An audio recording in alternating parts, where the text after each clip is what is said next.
Welcome to Discovering You, a podcast that explores the intricacies of personality and how it impacts the way we navigate through life. What will you discover today?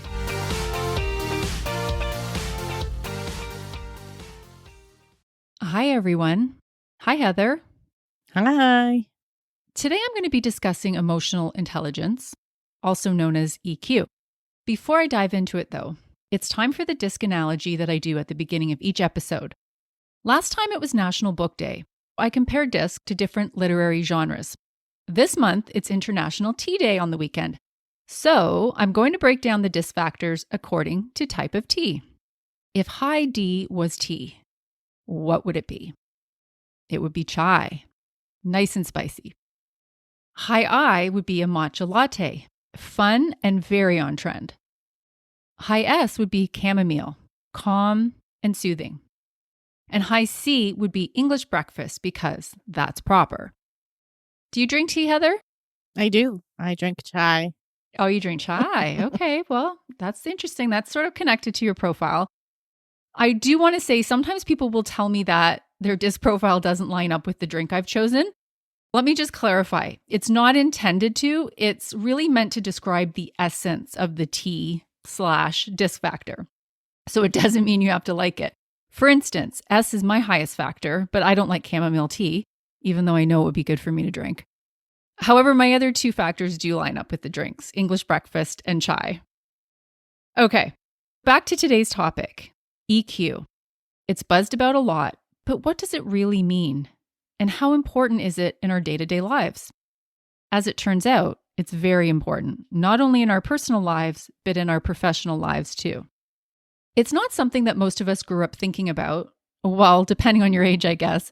And that's mainly because, as a concept, it is relatively new.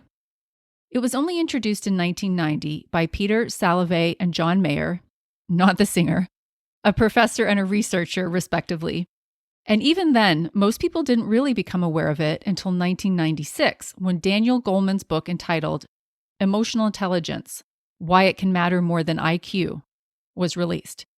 Now, this definitely made an impression, and it's why Goleman is often credited with developing the theory rather than just further exploring it. I have to think that the title captured a lot of interest, and then once people delved into it, the topic proved to be just as interesting. One of the talks that I do is titled EQ versus IQ, and I find that people are intrigued by looking at intelligence from a new perspective. It really challenges the way it has been viewed historically. So briefly, let's break down both. IQ represents abilities such as visual and spatial processing, knowledge of the world, working memory, fluid and quantitative reasoning, versus EQ, which is identifying emotions, relating to others, social communication, controlling one's emotions. Okay, that gives us a general sense. Now, why is EQ so buzzed about, especially at work? Some benefits of emotional intelligence in the workplace are enhanced interpersonal relationships, building better collaboration between people and teams, helping people work through organizational and cultural change, increasing employee engagement, and sustaining and growing an organization's culture. Pretty important stuff, wouldn't you say? Google had a good look at this and launched a study to determine what made the most effective teams. They named it Project Aristotle because of his famous quote, "The whole is greater than the sum of its parts." And this came down to EQ versus IQ. The findings revealed that successful team cultures comprised individuals who didn't necessarily score most highly for intelligence, but they came up with ways to use each other's strengths. The researchers eventually concluded that rather than intelligence, what separated high-performing teams from dysfunctional ones was how members of the team interacted and treated one another. I use this and a similar study when I'm running team workshops because I want to highlight the importance of interpersonal communication and connection. And to illustrate this point further, Professor John B. Cotter from Harvard Business School says, and I quote, "Emotions have the potential to get in the way of our most important business and personal relationships. Because of the furious pace of change in business today, difficult to manage relationships sabotage more business than anything else. It is not a question of strategy that gets us into trouble. It is a question of emotions. Now, if ever there was a place that puts a high value on IQ, it would be Harvard Business School, right? The fact that Cotter is saying this is really quite telling. Many companies actually now mandate emotional intelligence training and use EQ assessments as part of the hiring process. Research has found that individuals with strong leadership potential also tend to be more emotionally intelligent, suggesting that a high EQ is an important quality for business leaders and managers. As well as DISC, I'm also certified in EQ, and I use it for team building, coaching, and keynote talks. And just like DISC, there is an assessment that is done, which generates a super detailed report that is used as a platform for the coaching process. Both assessments are psychometric, but DISC is ipsative, which you may remember is a forced choice between two or more favorable options, whereas EQ is normative, and that means it compares your results with a norm group. The one that I use for my business is based on a North American population. If you're listening from the UK, Europe, or other areas, there are norm groups for your location too. The questionnaire is a self-directed Likert scale where you indicate your level of agreement from 1 to 7. 1 is disagree completely. 7 is agree completely. I'm going to give you a couple of sample questions just so you can get an idea of what that's like. Here goes. How likely are you to dwell on negative thoughts? How likely are you to think before you speak? Those are a couple of sample ones that you would see on that. If you were to choose 1, that would mean that you were not likely at all. And if you were to choose closer to 7, it would indicate that you are very likely to do so. What's interesting is that with this assessment, it is not about receiving a high score. In fact, an average score is considered ideal. So you may be thinking, why is that? The more average your scores are, the more similar you are to the majority of people, which in turn means it's easier for you to relate to that majority of people. Having really high scores can be just as problematic as having low scores. You may find it difficult to connect with others, or they may have trouble relating to you. When I say this, I find that people, myself included, struggle with the notion of a high score not being a positive thing.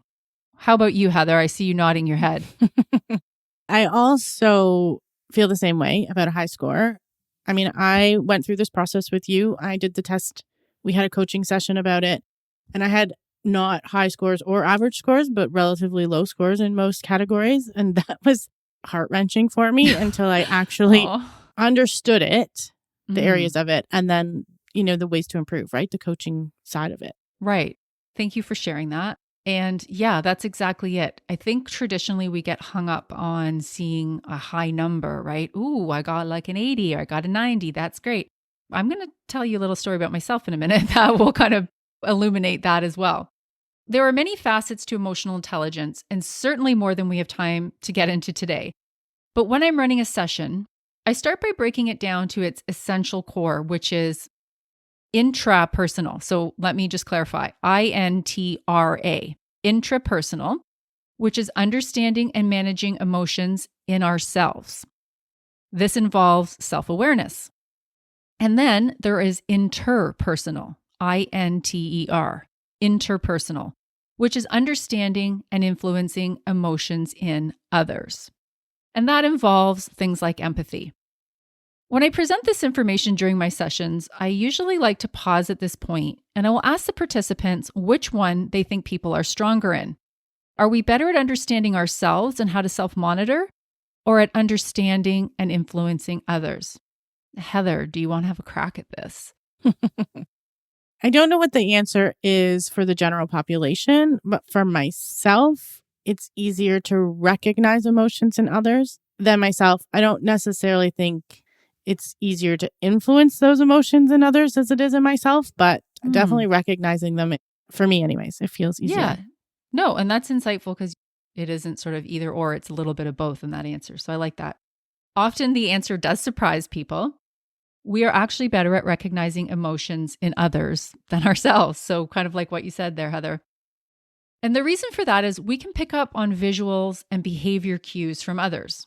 So maybe their face flushes, or they start fidgeting or biting their nails, and they may not be aware of that themselves. When it's us, we may be unaware that we are sending out these signals. Pre-pandemic, I used to say, we don't look into a mirror all day when we're interacting, so we don't necessarily know how we're coming across. But then along came the Zoom world, and we actually had that opportunity. And for some of us, it was an eye-opener.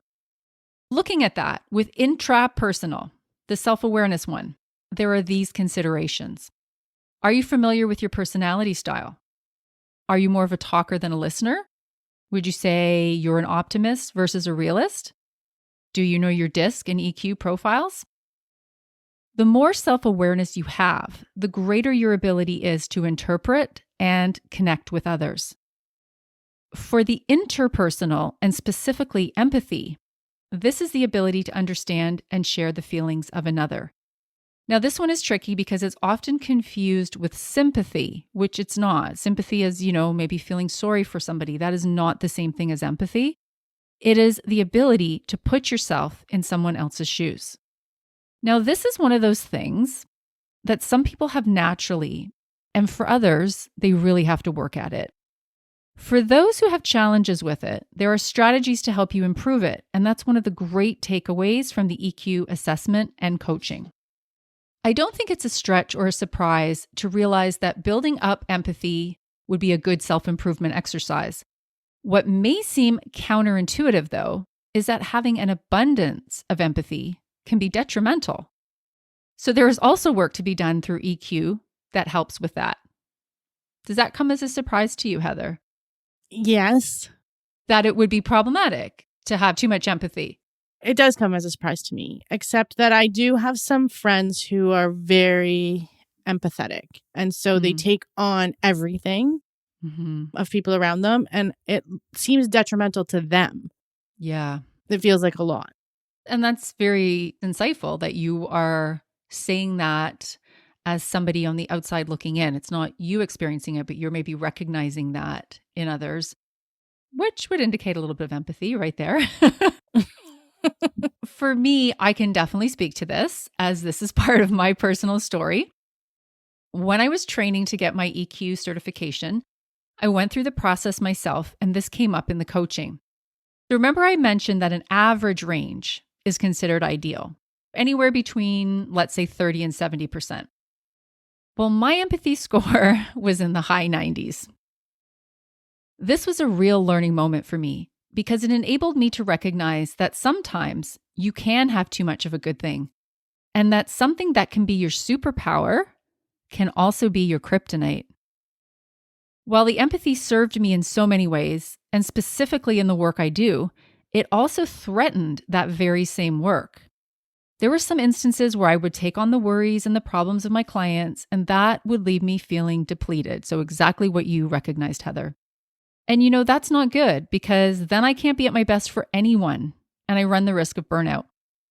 While I had suspected this about myself, it really helped to see it laid out objectively and then learn some strategies to keep it in check.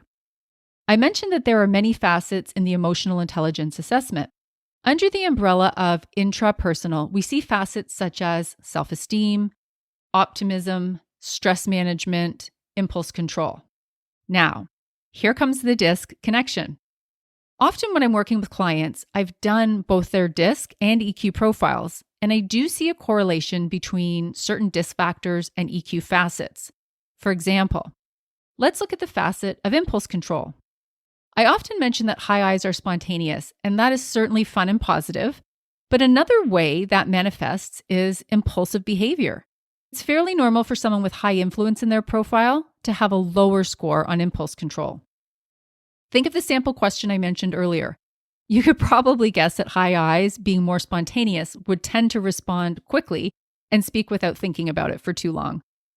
The opposite of that would be high Cs, who are very deliberate, controlled, analytical, and they often have very high impulse control scores. Now, switching to interpersonal, Under that umbrella, we see facets such as emotion perception, assertiveness, social awareness, relationships. In the example I just gave with high I and high C, it's common for the scores to be reversed, with I's scoring high in relationships and high C's not as much. This is not set in stone, however, and it is really always fascinating to me when, let's say, a high C has low impulse control. It's not very common, but it gives a more nuanced understanding of perhaps why the person with a high C doesn't always present as textbook high C. One of the clearest examples where EQ makes a huge difference in how DISC profiles present is with the dominance factor. A D who is very self-aware and has a high degree of empathy presents very differently than one without. The latter elicits an image of a bull charging through a fine china shop, whereas the former, people are often shocked to discover that they actually have a high D at all. What can we do to help build awareness? This begins with checking our own emotions. I'm going to get into this in part 2 of our EQ discussion next time. I'll be discussing the mood meter tool. Now, some of you may have heard of it and even used it. I know that they've incorporated it into some schools and other learning environments, which is awesome.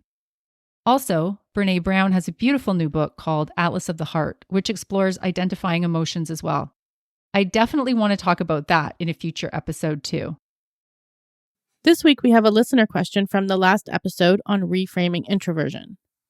The question is, I've recently hired someone who I think may be an introvert. She is very well qualified for the job, but I'm concerned that our office environment may be overstimulating for her. Is there anything I can do to be proactive about this so she doesn't feel uncomfortable?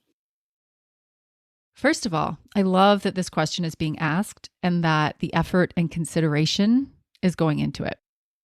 When I'm working with leaders, I'm able to provide them with a customized how to manage report through the DISC process with their new hires. So this is able to assist them in strategies to guide them, motivate them, and support each individual based on their personal style. So a couple of things come to mind that I think will help set your employee up for success. Try to plan meetings or even casual chats in advance. Introverts don't feel comfortable being put on the spot as they need time to process information and to prepare. Not only will you be putting her at ease, but you will also end up with a better result. Another thing you can do is set the tone by letting her know it's okay if she needs some quiet time to recharge. So be that putting on noise-canceling headphones or even going for a quick walk. I do think we are in a unique period of time where more people than ever are feeling this way as we take baby steps back into a collective office culture versus a more solitary home environment. And it's more acceptable, perhaps, than it would have been a few years ago. I also would recommend checking out the site quietrev.com and then looking at the Resources for Companies tab. There are great tools on there such as Inclusive Meetings Checklist, a Personality Styles tool, and a Taming Conflict tool that are all based on ways to optimally engage with introverts, extroverts, and ambiverts. It is a fantastic resource. Thanks for the question. If you're interested in booking Victoria for a speaking engagement or team facilitation, contact her at discoverwhatworks.org. Thanks for listening. Remember, send in your questions to be featured on a future episode and subscribe to the show on your favorite podcast app.